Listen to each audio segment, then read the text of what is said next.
کے عالم میں ہوتا ہے. ایک سلوات قرآن کی اس آیت کی تشریح آپ کو سمجھ میں آئی کہ جو یہاں پر انما کا لفظ استعمال ہوا ہے وہ یہ بتلا رہا ہے کہ بس یہ یاد رکھنا کہ تمہارا ولی کوئی اور نہیں اللہ ہے، تمہارا ولی اور کوئی اور نہیں بلکہ رسول ہے، اور تمہارا ولی اور کوئی نہیں جو نمازیں قائم کرتا ہے اور حالت رکوع میں زکوٰۃ ادا کرتا ہے. بھائی جب یہ آیت نازل ہوئی تو رسول خدا محمد مصطفیٰ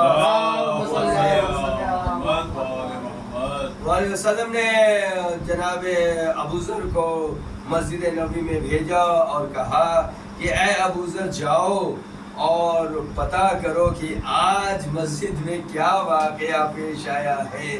تو جناب ابوذر جاتے ہیں اور یہ پتہ کرتے ہیں تو پتہ چلا کہ ایک سائل آیا تھا اور وہ سائل آنے کے بعد اس نے کہا ہے کوئی جو مجھے زکوٰۃ عطا کرے، ہے کوئی جو مجھے زکوٰۃ. 3 بار اس نے صدا دی.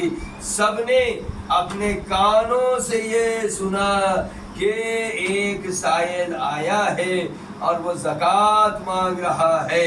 تو یہاں پر کوئی اور نہیں بلکہ مولا کائنات نے حالت رکوع میں اشارہ کیا اپنی انگشتری کے جانب. اللہ اکبر. وہ سائل بھی کتنا سمجھدار تھا کہ وہ آیا اور آنے کے بعد زکوٰۃ میں انگشتری مولا کائنات لے کر گیا. ایک صلوات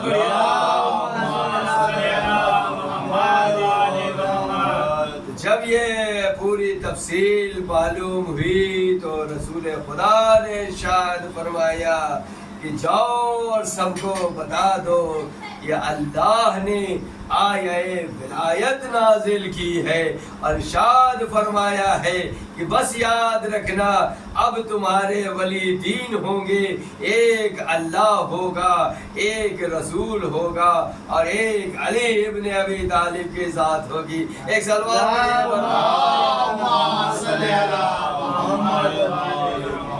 اور کیا کہ 3 ذات ہے اور اللہ رب العالمین ہے. بے شک وہ ہمارا ولی ہے اور اللہ کی قدرت میں پوری کائنات ہے، مگر رسول رحمت للعالمین ہے اور اللہ نے اس کائنات کو خلق ہی رسول کے نور کے طفیل میں کیا ہے. وہ اول نور، وہ پاک نور جو اللہ نے بھیجا، اور تیسرا نور مولا کائنات کا ذکر ہو رہا ہے. وہ تمہارا ولی ہے جو حالت رکوع میں زکوٰۃ دیتا ہے. ایک صلوات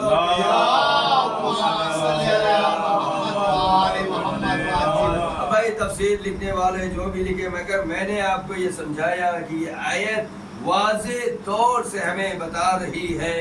اور یہ جو میں نے کہا کہ قرآن میں صرف یہی نہیں بلکہ سورہ نساء میں بھی 59 نمبر کی آیت ہے کہ ایمان لاؤ اللہ پر، رسول پر اور اولی الامر پر. وہاں پہ بھی 3 کا ذکر ہو رہا ہے. تو اب بھائی بات یہ واضح ہو گئی نا کہ ہمیں اپنے ایمان کو اللہ پہ رکھنا ہے، ہمیں اپنا ایمان رسول پر رکھنا ہے اور ہمارا ایمان مولا کائنات پر ہوتا ہے.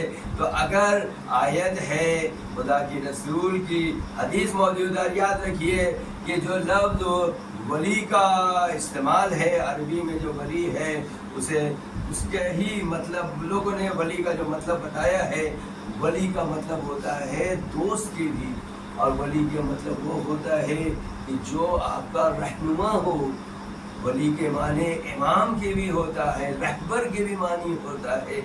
وہی معنی مولا کا بھی ہوتا ہے کہ مولا کی بھی معنی دوست کے معنی ہوتا ہے، مولا کے معنی رہبر کے بھی ہوتا ہے. ایک صلوات پڑھیے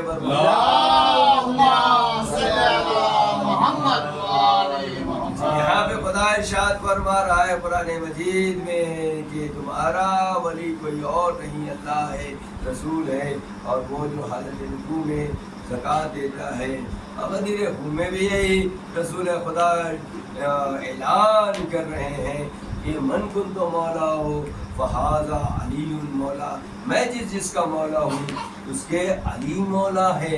یعنی یہاں پر بھی ذکر ہو رہا ہے، آپ بھلے سے اس کا دوست کا معنی لیں تو بھائی جب اس آیت میں دوست کا معنی لیں وہاں کے دوست کا معنی لیں، مگر جو آیت نازل ہوئی ہے اس میں صاف طور سے ولایت علی ابن ابی طالب کا ذکر ہو رہا ہے، اور غدیر خم میں بھی جو رسول کا قول ہے وہ ولایت علی ابن ابی طالب ہے۔ ایک صلوات اور پڑھیے کیونکہ وقت بہت زیادہ ہو جاتا ہے، بس میں 10 سے 15 منٹ اور، کیونکہ اس کے بعد ظاہر سی بات ہے کہ وقت کا تقاضا بھی یہی ہے۔ میں کوشش کر رہا ہوں کہ آپ تک کچھ عنوان پہنچانے کی کوشش کروں۔ میں نے ذکر کیا کہ تمہارا ولی دین ہے، اللہ ہے، رسول ہے۔ اب ہمیں اس کا اعلان بھی تو کرنا ہے بھائی۔ اگر آپ اس آیت کو مانتے ہیں، ہم تو مانتے ہیں کہ اللہ ولی ہے، ہم یہ بھی مانتے ہیں کہ رسول ولی، اور ہم یہ بھی مانتے ہیں کہ اللہ اور وہ جو حالت رکوع ہے یعنی وہ اولی الامر، اور اولی الامر میں بھی انشاءاللہ اگلی مجلس میں گفتگو کر دوں گا۔ تو وہ اولی الامر بھی کوئی اور نہیں بلکہ مولا کائنات علی بن ابی طالب کی ذات ہے۔ ایک صلوات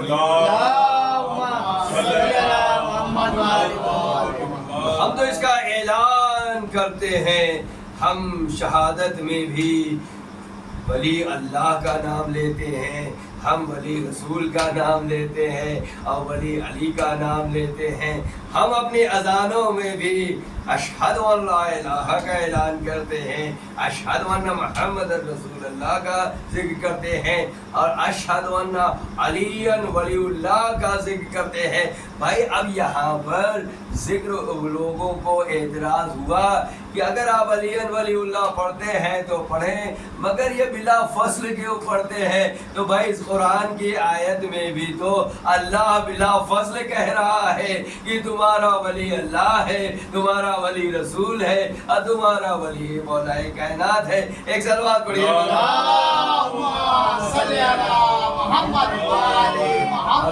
سورہ میں بھی یہی کہہ رہا ہے کہ اطاعت کرو اللہ کی، اطاعت کرو رسول کی، اور اطاعت کرو اولی الامر کی۔ اگر یہاں پر فاصلہ ہوتا تو ہم بھی فاصلہ رکھ لیتے۔ بھائی مولا کائنات بلا فصل علی مولا کائنات رسول کے وسیع ہے، اس لیے جب ہم اذان دیتے ہیں اور ہم کلمے میں بھی تین ہی شہادت دیتے ہیں کہ اللہ کی شہادت، رسول کی، اور علی مولا کائنات کی۔ ایک صلوات پڑھ دیجیے۔ اور دوسرا سوال یہاں پر پیدا ہوتا ہے کہ آخر نماز میں علی کیا جزء نماز ہے یا نہیں ہے؟ بھائی یاد رکھیے، آپ جز کی بات کرتے ہیں، ہم تو اس سے زیادہ بات کرتے ہیں۔ علی جزء نماز ہے یا نہیں، پہلے اس کو سمجھنے سے پہلے آپ یہ تو سمجھ لیں کہ کل کیا ہوتا ہے اور جز کیا ہوتا ہے۔ یہ جسم کل ہے، اور مثال کے طور پہ اس میں میرے ہاتھ اس کے جز ہیں، پیر اس کے جز ہیں۔ بھائی اگر ایسا ہو جائے کہ اگر ہاتھ خطا ہو جائے تو جز باقی رہتا ہے، مگر کل کو ناقص قرار دیا جاتا ہے۔ بھائی غور کیا آپ نے؟ اب جو تیسری حالت ہے، میں بیان کو تھوڑا جلدی بیان کر رہا ہوں تو میں اور تشریح سے بیان کرتا کہ یہ جسم کل ہے اور اس کے جو اعضاء ہیں وہ اس کے جز ہیں۔ اگر جز کوئی ناقص کٹ جائے، ہٹ جائے تو کل تو موجود رہتا ہے مگر ناقص قرار دیا جاتا ہے۔ اب جو تیسری بات میں کرنا چاہتا ہوں کہ جز بھی موجود ہو اور کل بھی موجود ہو، مگر اس انسان کی میں روح نہ موجود ہو تو نہ کل کام میں آتا ہے نہ جز کام میں آتا ہے۔ بھائی ہم علی کو روح نماز سمجھتے ہیں، اگر علی کو نماز کی روح نہ رکھا جائے تو نماز کسی کام کی نہیں رہے گی۔ ایک صلوات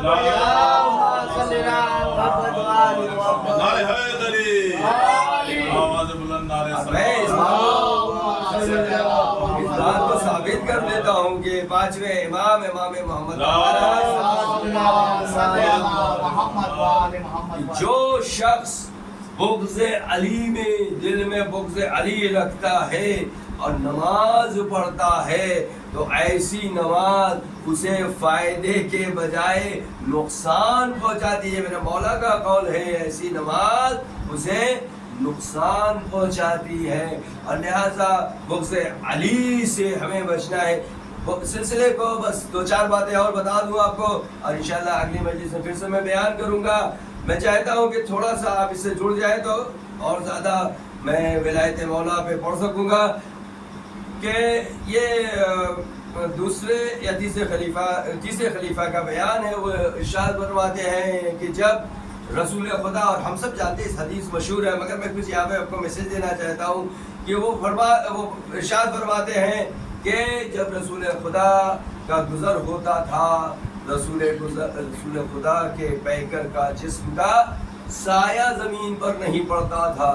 اللہ اکبر. ہم سب جانتے ہیں کہ سایہ نہیں پڑتا تھا. اب اس کے بعد وہ دلیل دیتے ہیں کہ آخر اس کی وجہ کیا تھی کہ سایہ نہیں پڑنا اس لیے کہ اللہ اپنے نبی کا اتنا احترام کرتا تھا کہ اگر سایہ پڑے گا تو ہو سکتا ہے کسی صحابہ کا کسی شخص کا قدم اس سائے پر پڑ جائے. اللہ اکبر. بھائی بس یہی تو میں ایک بات کرنا چاہوں گا کہ صحابی میں اور امام میں یہی تو فرق ہوتا ہے. جہاں پر اللہ کو یہ بھی گوارا نہیں کہ صحابی کے قدم رسول کے سائے پر پڑے، وہیں پر اللہ اجازت دے رہا ہے کہ قدم امامت دوش رسالت تک پہنچ جائے. قدم امامت دوش رسالت تک پہنچ جائے. یہ واقعہ کب کا ہے کہ جب فتح مکہ ہوا اور فتح مکہ کے بعد رسول خدا نے مولائے کائنات کو، دیکھیے میں واقعہ کم کر کے پڑھا ہوں، تفصیل بیان کرتا ہوں مگر آج چونکہ وقت نہیں ہے زیادہ، تو رسول خدا نے کہا یا علی آپ میرے کندھوں پر سوار ہو، اور ایک ایک بت کو علی توڑتے جا رہے ہیں. لات منات عزا سب کے سب ٹوٹ رہے ہیں. اور کیا میرا مولا ارشاد فرماتا ہے کہ دوش رسول پر کہ یا رسول اللہ میں آج اتنا بلند محسوس کر رہا ہوں کہ ہاتھ بڑھاؤں تو ستاروں کو توڑ لاؤں. ایک سلوات پڑھیے. ہاتھ بڑھاؤں تو ستاروں کو توڑ لاؤں. کیا صرف دوش رسول مولائے کائنات کو نصیب ہوئے؟ نہیں جناب، دوش رسول بھی امام کو نصیب ہوا، پشت رسول بھی امام کو رسول ہوئے. غور کریے، پشت رسول امام حسین علیہ السلام سوار ہے، نماز رسول پڑھ رہے ہیں اور امام حسین پشت رسول پر ہے.